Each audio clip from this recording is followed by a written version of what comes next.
ನಮಸ್ತೆ. ಇವತ್ತು ಆಷಾಢ ಮಾಸದ ಅಮಾವಾಸ್ಯೆಯ ದಿನ. ಇವತ್ತಿನ ದಿನವನ್ನು ಭೀಮನ ಅಮಾವಾಸ್ಯೆ ಅಂತ ಆಚರಣೆ ಮಾಡ್ತೀವಿ. ನಮ್ಮ ಕರ್ನಾಟಕ ಪ್ರಾಂತ್ಯದಲ್ಲಿ ಇದು ಹೆಣ್ಮಕ್ಳಿಗೆ ಬಹಳನೇ ದೊಡ್ಡ ಒಂದು ಹಬ್ಬ.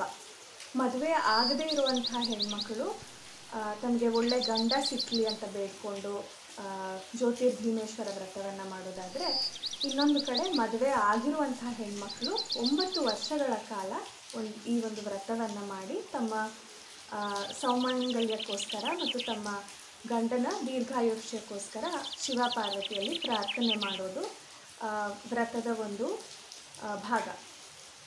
ಇನ್ನು ಇದರ ಆಚರಣೆ ಹೇಗೆ ಬಂತು ಅಂತ ನೋಡೋದಾದರೆ, ಸ್ಕಂದ ಪುರಾಣದಲ್ಲಿ ಉಲ್ಲೇಖ ಆಗಿರೋ ಹಾಗೆಯೇ ಸೌರಾಷ್ಟ್ರ ಅನ್ನೋ ಒಂದು ರಾಜ್ಯದಲ್ಲಿ ವಜ್ರಬಾಹು ಅಂತ ಒಬ್ಬ ರಾಜ ಇರ್ತಾನೆ. ವಜ್ರಬಾಹುವಿಗೆ ತನ್ನ ಮಗನ ಮದುವೆಯನ್ನು ಮಾಡುವಂತಹ ಸಂಭ್ರಮ. ಅವನ ಮಗ ಆಗಾಗಲೇ ವಯಸ್ಸಿಗೆ ಬಂದಿರ್ತಾನೆ. ಇನ್ನು ಒಂದು ರಾಜ್ಯದ ರಾಜಕುಮಾರ ಅಂದರೆ ಎಷ್ಟೆಲ್ಲ ಅವರು ತಯಾರಿಯನ್ನು ನಡೆಸಿರ್ತಾರೆ ಅಂತ ನೀವೇ ಊಹೆ ಮಾಡ್ಬೋದು.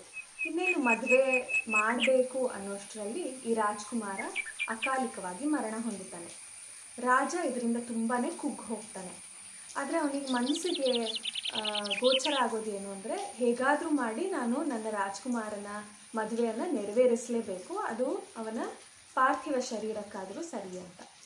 ಅವನೇನು ಮಾಡ್ತಾನೆ, ರಾಜ್ಯದಲ್ಲಿ ಯಾವುದೇ ಒಂದು ಹೆಣ್ಣುಮಗಳು ಮುಂದೆ ಬಂದು ನನ್ನ ಮಗನ ಅಂದರೆ ಈ ರಾಜ್ಯದ ರಾಜಕುಮಾರನ ಪಾರ್ಥಿವ ಶರೀರಕ್ಕೆ ಮದುವೆ ಆಗೋದಾದರೆ ನಾನು ಅವರಿಗೊಂದು ಸೂಕ್ತವಾದ ಬಹುಮಾನವನ್ನು ಕೊಡ್ತೀನಿ ಅಂತ ಹೇಳಿ ಘೋಷಣೆ ಮಾಡ್ತಾನೆ.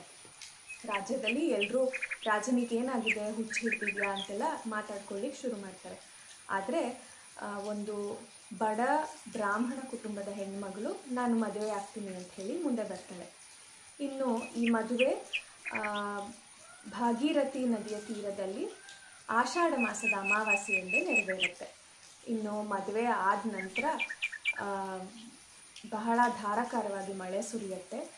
ಗುಡುಗು ಮಿಂಚು ಎಲ್ಲ ಸಿಕ್ಕಾಪಟ್ಟೆ ಜಾಸ್ತಿ ಆಗಿದ್ದರಿಂದ ಅಲ್ಲಿ ನೆರೆದಂಥ ಎಲ್ಲ ಜನರು ಕೂಡ ಚೆಲ್ಲಾಪಿಲ್ಲಿಯಾಗಿ ಹೋಗ್ಬಿಡ್ತಾರೆ. ನಂತರ ಈ ಶವದ ಜೊತೆಗೆ ಹುಡುಗಿಯೊಬ್ಬಳು ಮಾತ್ರ ಉಳ್ಕೋತಾಳೆ. ಅವಳಿಗೆ ಬಹಳ ಬೇಜಾರಾಗತ್ತೆ, ದುಃಖ ಆಗುತ್ತೆ. ಆದರೆ ಅದೇ ಸಮಯಕ್ಕೆ ಅವಳ ತಾಯಿ ಅವಳಿಂದ ಜ್ಯೋತಿರ್ಭೀಮೇಶ್ವರ ವ್ರತವನ್ನು ಮಾಡಿಸ್ತಾ ಇದ್ದಿದ್ದು ನೆನಪಿಗೆ ಬರುತ್ತೆ. ಅವಳೇನು ಮಾಡ್ತಾಳೆ, ಭಾಗೀರಥಿ ನದಿಯ ತೀರದಲ್ಲಿ ಇದ್ದಂತಹ ಮಣ್ಣನ್ನು ಉಪಯೋಗಿಸ್ಕೊಂಡು 2 ಹಣತೆಯನ್ನು ತಯಾರು ಮಾಡ್ಕೋತಾಳೆ. ಅದಕ್ಕೆ ಎಣ್ಣೆಯನ್ನು ಎಲ್ಲಿಂದಲೂ ತರಲಿಕ್ಕಾಗೋದಿಲ್ಲ ಅಂಥೇಳಿ ಭಕ್ತಿಯಿಂದ ನೀರನ್ನೇ ಎಣ್ಣೆಯ ರೂಪದಲ್ಲಿ ಆ 2 ಹಣತೆಗೆ ತುಂಬಿಸ್ತಾಳೆ. ನಂತರ ಗಿಡಗಳಿಂದ ನಾರುಗಳನ್ನು ತಗೊಂಡು ಬಂದು ಅದನ್ನೇ ದೀಪದ ಬತ್ತಿಯನ್ನಾಗಿ ಇಡ್ತಾಳೆ. ನಂತರ 2 ಕಲ್ಲುಗಳನ್ನು ಚೆನ್ನಾಗಿ ಉಜ್ಜುತ್ತಾಳೆ. ಅದರಿಂದ ಬಂದಂತಹ ಬೆಂಕಿಯಿಂದನೇ ಆ 2 ದೀಪಗಳನ್ನು ಕೂಡ ಅವಳು ಜ್ವಲಿಸ್ತಾಳೆ. ನಂತರ ಭಕ್ತಿಯಿಂದ ಮಣ್ಣಿನಿಂದಲೇ ಒಂದು ಭಂಡಾರವನ್ನು ಕೂಡ ಮಾಡಿ ಇಟ್ಟು ಅವಳು ಪೂಜೆಯನ್ನು ಮಾಡ್ತಾಳೆ. ಪೂಜೆ ಇನ್ನೇನು ಮುಗಿಯೋ ಹೊತ್ತಿಗೆ ಆ ಭಂಡಾರದಿಂದ ಶಿವ ಪ್ರತ್ಯಕ್ಷ ಆಗ್ತಾನೆ. ಶಿವ ತನಗೆ ಏನು ಬೇಕು, ವರ ಬೇಕು ಅಂತ ಹೇಳಿ ಕೇಳ್ತಾನೆ. ಆಗ ಆ ಹುಡುಗಿ ಹೇಳ್ತಾಳೆ, ನನಗೆ ಸೌಮಂಗಲ್ಯವನ್ನು ಕರುಣಿಸು ಅಂತ. ಶಿವ ತಥಾಸ್ತು ಅಂತಾನೆ. ಪಾರ್ಥಿವ ಶರೀರಕ್ಕೆ ಅವಳು ಮದುವೆ ಆಗಿದ್ಲು ಅನ್ನುವಂತಹ ಒಂದು ನೋವು ಅವಳಲ್ಲಿ ಏನಿರುತ್ತೆ ಅದು ಮಾಯ ಆಗುತ್ತೆ. ಯಾಕೆ ಅಂದರೆ ಗಂಡನಿಗೆ ಜೀವ ಬರುತ್ತೆ. ಶಿವ ಪಾರ್ವತಿಯರು ಬಂದು ಅವಳ ಗಂಡನಿಗೆ ಜೀವದಾನವನ್ನು ಮಾಡ್ತಾರೆ. ಇದು ಸ್ಕಂದ ಪುರಾಣದಲ್ಲಿ ಉಲ್ಲೇಖವಾಗಿರುವಂತಹ ಕಥೆ. ಇನ್ನು ಶಿವನೇ ಅವಳ ಅಣ್ಣನಾಗಿ ಬಂದು ಆ ಭಂಡಾರದ ಮೂಲಕ ಅವಳಿಗೆ ಸೌಭಾಗ್ಯವನ್ನು ಕರುಣಿಸಿದ ಅನ್ನೋದು ಈ ಒಂದು ಪೌರಾಣಿಕ ಕಥೆಯ ಸಂದೇಶ. ಇಂದಿಗೂ ಕೂಡ ಅಣ್ಣ ತಮ್ಮಂದಿರ ಬೆನ್ನು ತೊಳೆದು ನಂತರ ಒಂದು ಹೊಸಲನ್ನು ಸ್ವಚ್ಛ ಮಾಡಿ ಅದರ ಮೇಲೆ ಭಂಡಾರವನ್ನು ಇಟ್ಟು ಅಣ್ಣ ಅಥವಾ ತಮ್ಮನ ಮೊಣಕೈಯಿಂದ ಆ ಭಂಡಾರವನ್ನು ಹೊಡೆಸಿ ನಂತರ ಅವರಿಗೆ ತೊವೆ ಪಾಯಸದ ಅಡುಗೆಯನ್ನು ಮಾಡಿ ಹಾಕೋದು ಒಂದು ಸಂಪ್ರದಾಯವಾಗಿ ಉಳ್ಕೊಂಡಿದೆ.